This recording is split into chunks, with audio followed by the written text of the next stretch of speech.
Hey everybody, Dan here with Pain Free You. Today I wanted to talk about bad data and the brain. So, weird topic, but I'll get to it in a minute. Let's take a nice couple of breaths. Breathe in the clarity, exhale the doubt. Breathe in the certainty, exhale the uncertainty. Breathe in the accurate information. Exhale the fearful, worrisome thoughts. So those breaths are a couple of hints towards what I'm going to talk about. When I talk about bad data, kind of referring to what's the information you're basing your beliefs, your thoughts, your fears, your worries on. In many cases, it's misinformation and bad data. So let me dig a little bit deeper here. The brain's job is to keep us safe and keep us alive. For anybody who is kind of feeling like they're battling their brain and that their brain is torturing them, or that they've got some mental or emotional disorder, that's why they've got TMS, not true. Your brain's primary job is safety and survival, period. End of story. Your brain's been doing that since the moment you were conceived and started to develop brain cells in the womb. So the brain is always going to err on the side of caution when it comes to your safety and your survival. I've said it before, the brain will protect you without your permission. I think I got that quote from Nicole Sachs. Give credit where it's due. But the brain's job is safety and survival. And even though you might be racked with pain or other symptoms from dysregulated autoimmune systems or digestive, gut, health issues, even weird stuff like vertigo, dizziness, POTS, you name it. The brain is just doing what it can to keep you safe and alive. It doesn't seem like that. And I know how easy it is to say, no, my brain's out to get me. My brain's trying to torture me. It's not possible. The brain can't do that. And I believe that our brains are working flawlessly with everything that's being created, but it's based on bad data, misinformation. And so, if you correct the data and the information which your brain is operating based on, you can get a much different result. So let's put this into tangible things. Perceived danger is what is creating most of this chronic pain, phenomenon in this world. The brain is perceiving danger. It's using pain as the warning signal. And therefore, the fear and the attention end up making it chronic or persistent. But the brain's perception of danger is based on misinformation in many cases. Just talk to a guy who had knee surgery and he didn't think he needed the surgery, but he got it anyway. And, he had a tweak of pain 9 weeks later, and all of a sudden his brain went, oh no, you got a bad knee, the surgery went bad, or whatever. So the misinformation that this gentleman was operating on was that his knee surgery went bad. And given that, it's no wonder that the brain decided to protect him by giving him knee pain so he didn't overuse that knee, that the brain was believing the surgery had gone bad and that he had a structural problem. Bad data was the issue.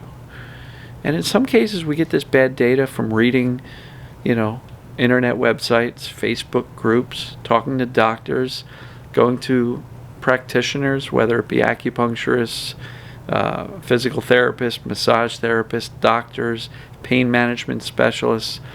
Everybody has an opinion as to what's causing the pain, and we get overwhelmed with all of these opinions.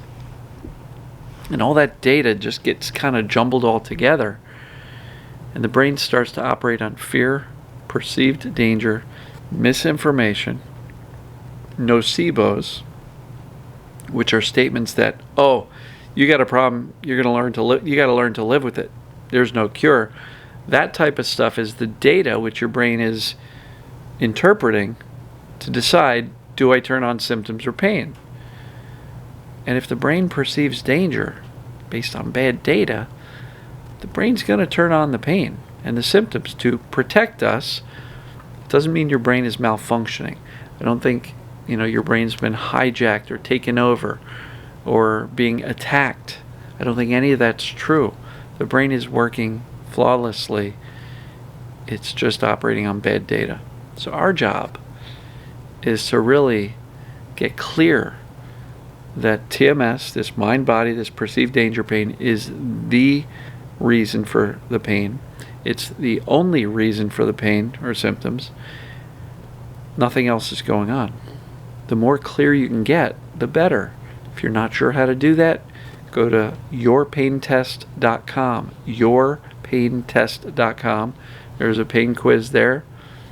Take that test. Anything over 29 means the brain's creating the pain because the pain is behaving a certain way, right? If it's not pain that you're dealing with, substitute the word pain in the test for symptoms. You can get a very similar result. Another analysis is ppdassociation.org/symptoms. Answer the 30 questions. The more of them that you answer yes to, the more likely it is that you've got TMS or perceived danger pain, right? Neuroplastic pain is another phrase for it. Get really, really clear that the only thing that's going on is this mind-body pain. It's not like the mind-body stuff is contributory. No, you either have mind-body pain or you've got a structural issue. But if it's a structural issue, the pain's going to behave a certain way.